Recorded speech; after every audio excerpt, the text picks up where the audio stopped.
Wait, there's one more. I feel like the ShamWow guy today.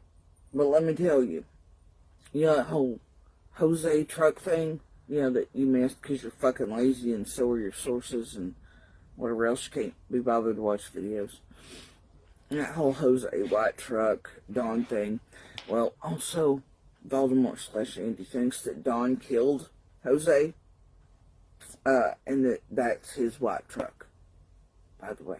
And he has for a while, since before Summer went missing. So, there's that. So, that monster believes your clients over there are very much capable. He also thinks that Dawn is a fucking child molester.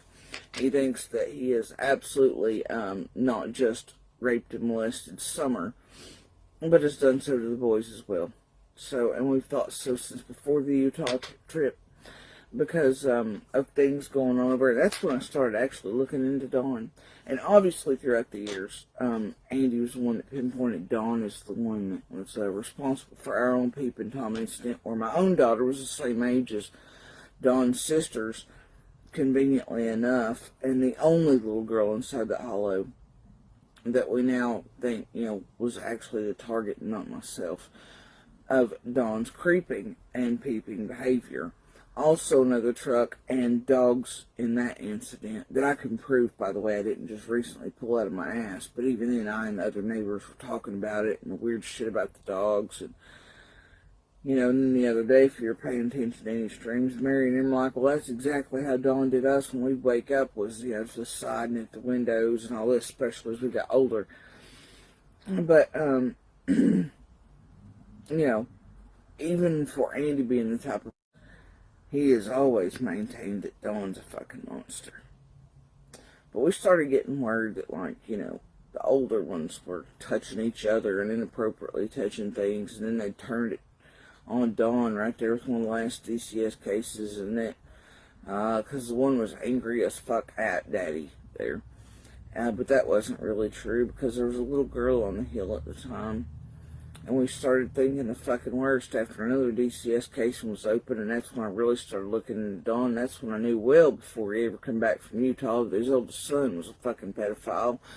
And the chances were where one pedophile is, multiple fucking are, but then there's still no proof Dawn really is. And then his sisters come out after Summer's missing, and we know. You know why I was sitting on the bank all them nights, Keys? You want to know? It wasn't just because of the fucking one monster we thought, because I still thought, man, two things can exist at once. A stranger come in here and took that fucking baby girl. But also not just that. But here's Dawn living beside of us and is a fucking predator, because I never discounted his fucking sisters. So I had to live beside that shit every day, wondering if some motherfucker trapped inside Ben Hill without any real way to get to his usual crack habit down in Knox for his runoffs and all these other things. Well, certain types of monsters that can't get one fix will try to get another. Well, guess whose little girl's the only one left in there? Mine. So, to me, he wasn't getting anywhere near mine.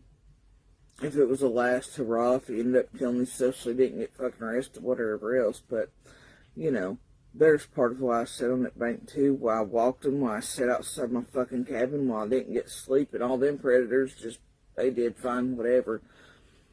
That's why you continually hear me mention Dawn's little footsteps, the gravel at night, and why I was so worried about him, why I cataloged him. But I'll tell you, that monster believes your clients there are absolute monsters.